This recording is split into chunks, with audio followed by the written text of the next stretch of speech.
Hi, and welcome to Auction Adventures. I'm Chris Dudley with Dudley's Auctions. I'm here today with George Olmsted because we're going to talk and learn about coins. We're going to learn about silver. We're going to learn about all sorts of things. George has George Olmsted's Coins and Precious Metals, and he is here from Inverness. Now, exactly, give me your address and where you're located. 3924 South Florida Avenue, a quarter mile past the airport. You'll see a big gold sign in the middle of the highway with a you're right there with the Antique Exchange, with yes. the Furniture and Antique Exchange. You're in that space right there. Correct. Now, I understand that you have a small spot there because you also sell and work with other dealers, but you do a lot of coin shows. Yes, I do. Which is a whole lot different than just having a shop where you have to stay all the time. Now, tell me what's different between having a coin shop and doing the coin shows. The coin shows, I go out to dinner, eat good food, I'll tell you the truth. But so funny. I like going on trips, like going to Melbourne. It's just a convenient drive over there, stay at the Hilton, have a filet mignon meal, but go to the show and meet people and see what they actually collect and what they're looking for. Yeah, but that's where you have your buyers who are really looking to spend the money that they need to buy your specifically targeted coins. Yes. I mean, and you have several coin dealers there, and you work with a lot of different people that come in looking at coins. Yes. And it gives you an opportunity to learn as well. Correct. And we talk about that, and you know, with time comes knowledge, and knowledge will come confidence, and you have the ability to look at a coin and know some strong background in history. Now, how long have you been doing this? All my life, in the state of Florida since '98, since I've been retired. But I've been doing it before retiring, and I did it as a child. Always collecting and always picking up coins, looking at the coins. Most of the people out there look at the coins and don't know what they're looking at. But you could actually read about coins, know about coins, and have a child start their own collection. Well, and then there are certain things that you, as a coin dealer, that you work with on a regular basis, one of them being the gray sheet. Why don't you tell us a little bit about what a gray sheet is? The gray sheet comes out weekly, and it's all different ones. It's this one is... Here, let's show this up a little bit, because this is what's called the Coin Dealer. Yes. And it's a monthly supplement newsletter. Yes. And what kind of information do you find in these? You have Morgan dollars, piece dollars, proof sets, mint sets, all types of coins. On the reverse side of the magazine, you'll have uncirculated coins from Walking Liberty halves, Mercury dimes, from grades. And they do it based on, you know, what year it is, whether, and then the initials beside it, like a CC. Like if you look at this Morgan dollar that says 1883 CC, what does that mean? That CC is the Carson City. That's the mint. And that means that gives it a higher value because it has a CC?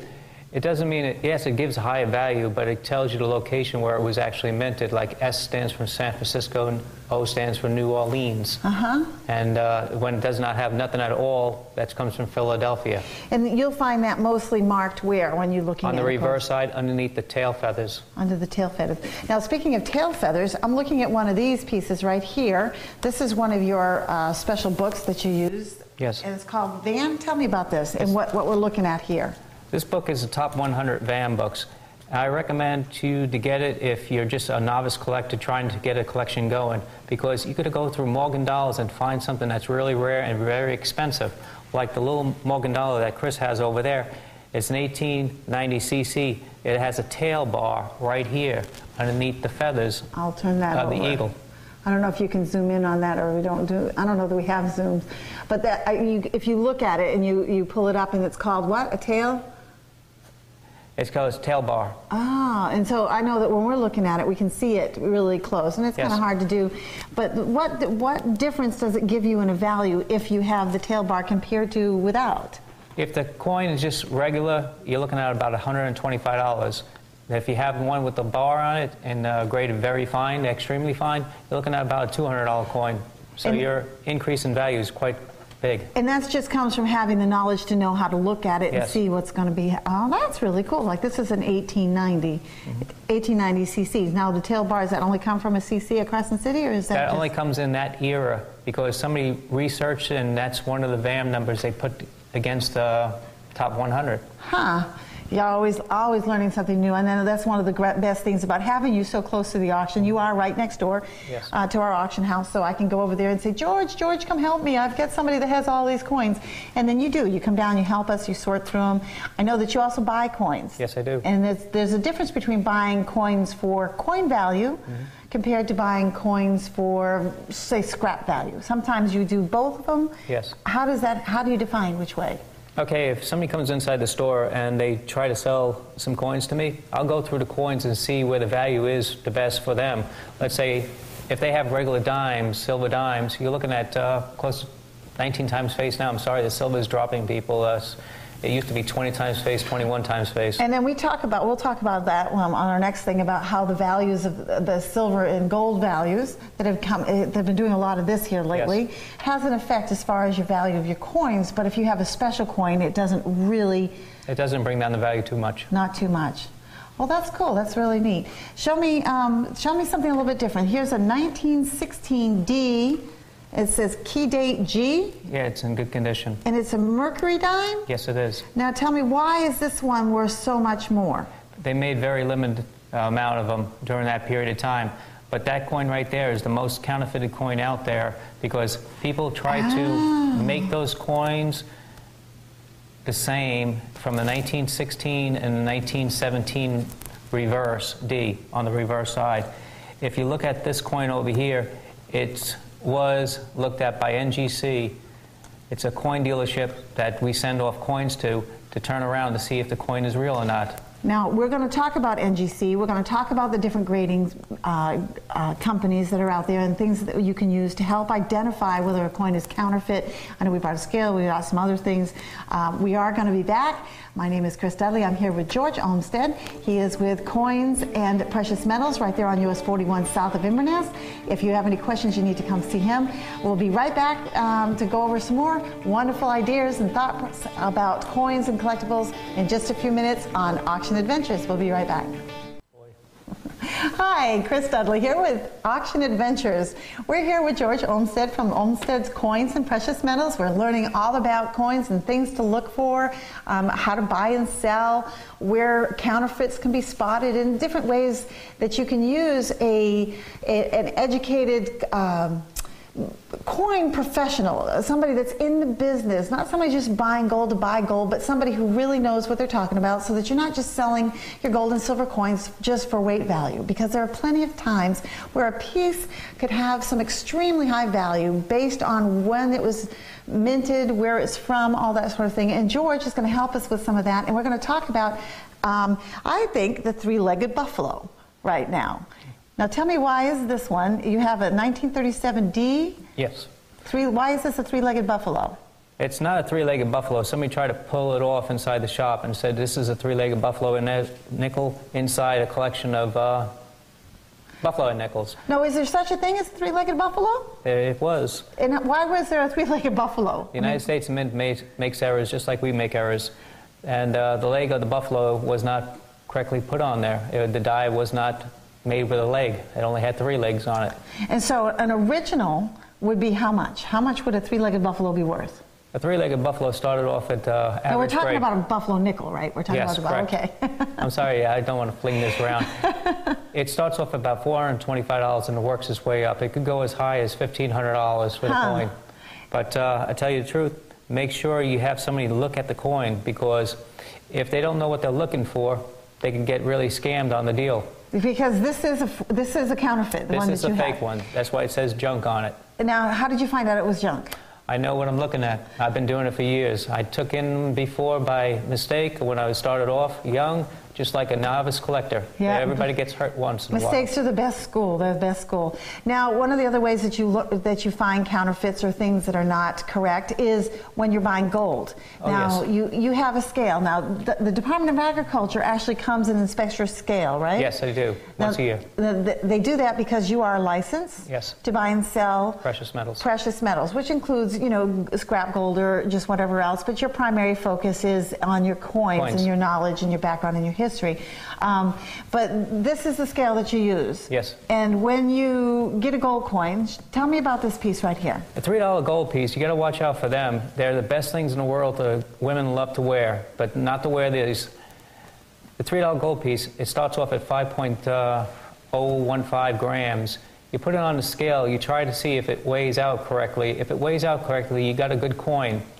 But if it goes too far over, let's say 5.3, 5.4 grams, or it goes under 4.8 grams, you'll say to yourself, why is it going? Because it's not a real coin. It's real gold, but it's not a real U.S. coin. So then it has the gold value. Yes. But it only has melt gold value. Yes. Whereas if it were a correct coin, what's the difference in the value between a melt value coin and one that's right? You're starting off with about $800 starting price, and it goes on up to about $15,000. Depending on where the coin's made or what, the year. Is that what? The grade. Is that the grade? Okay. Now grading. We talked about grading. Tell me about the grading system.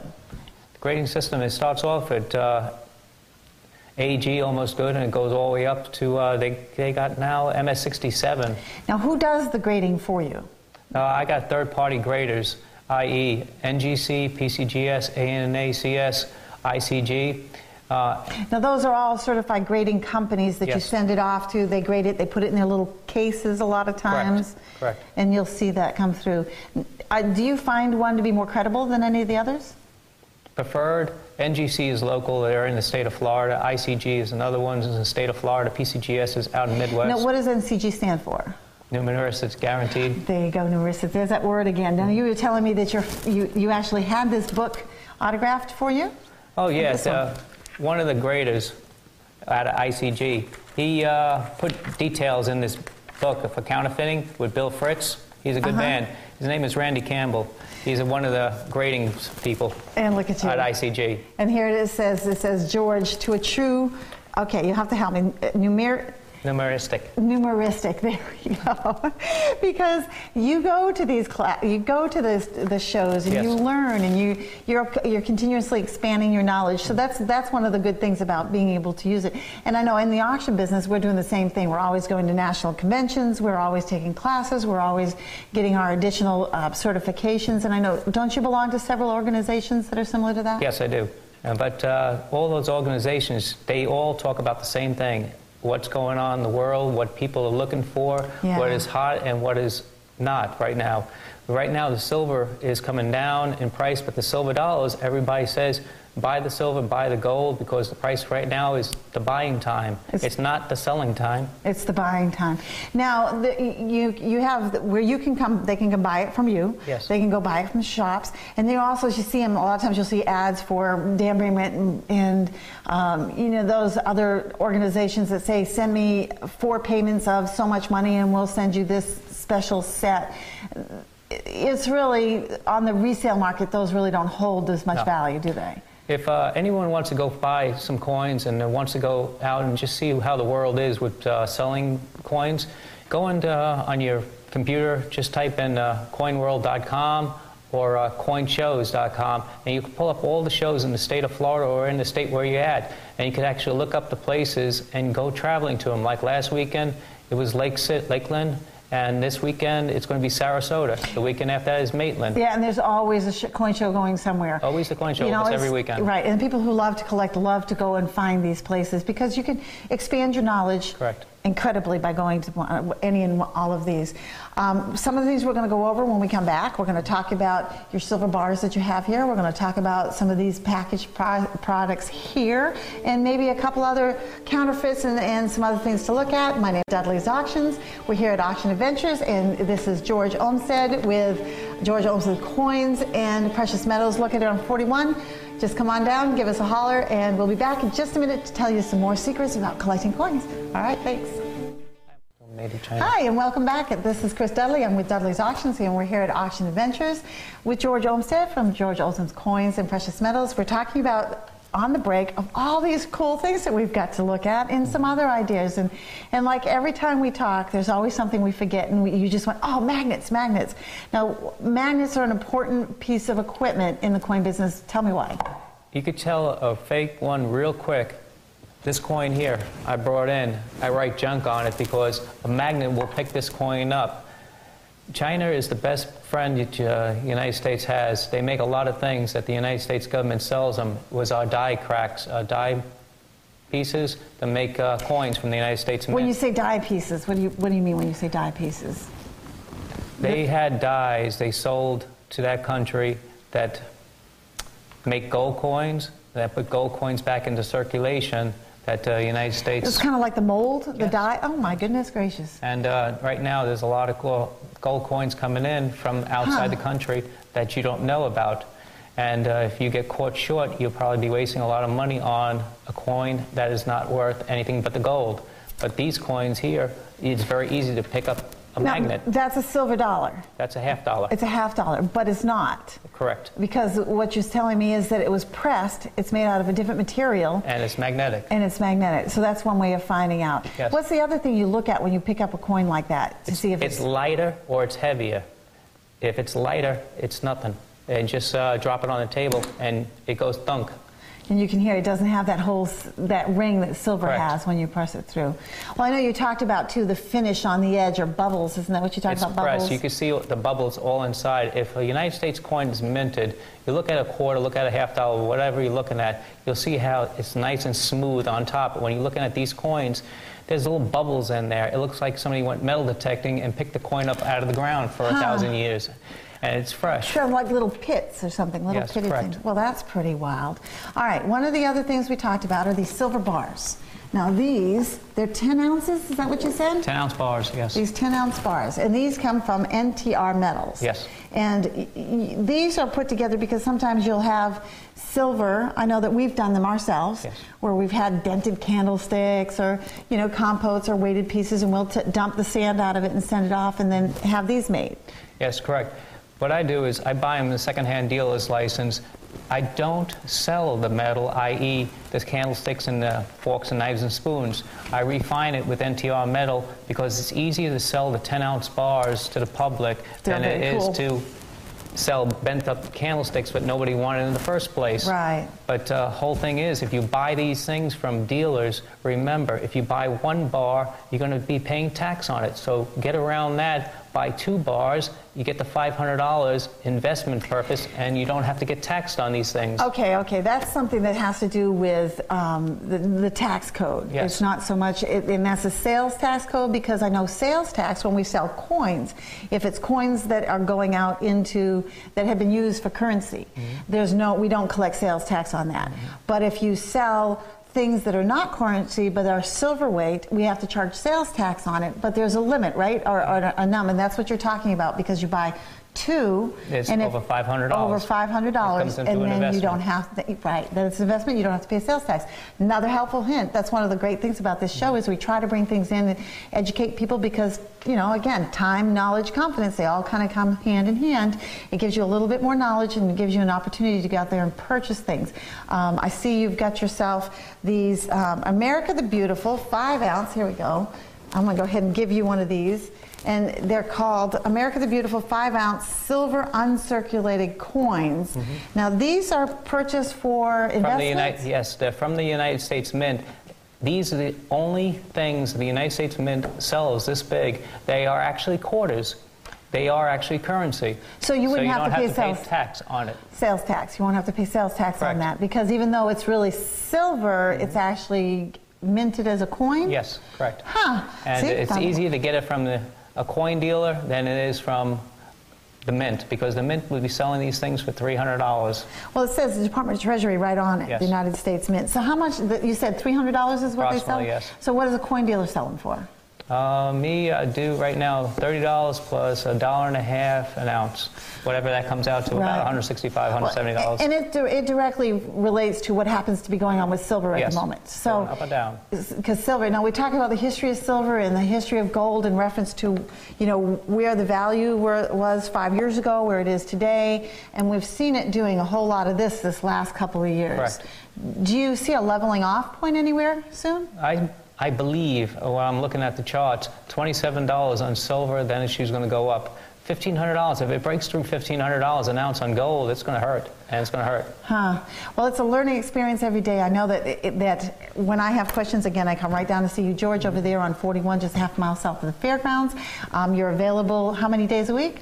I'm down there from Monday through Sunday from 10 o'clock to 2 o'clock in the afternoon, except when I have coin shows. And then at that time you can call. You have your phone number is?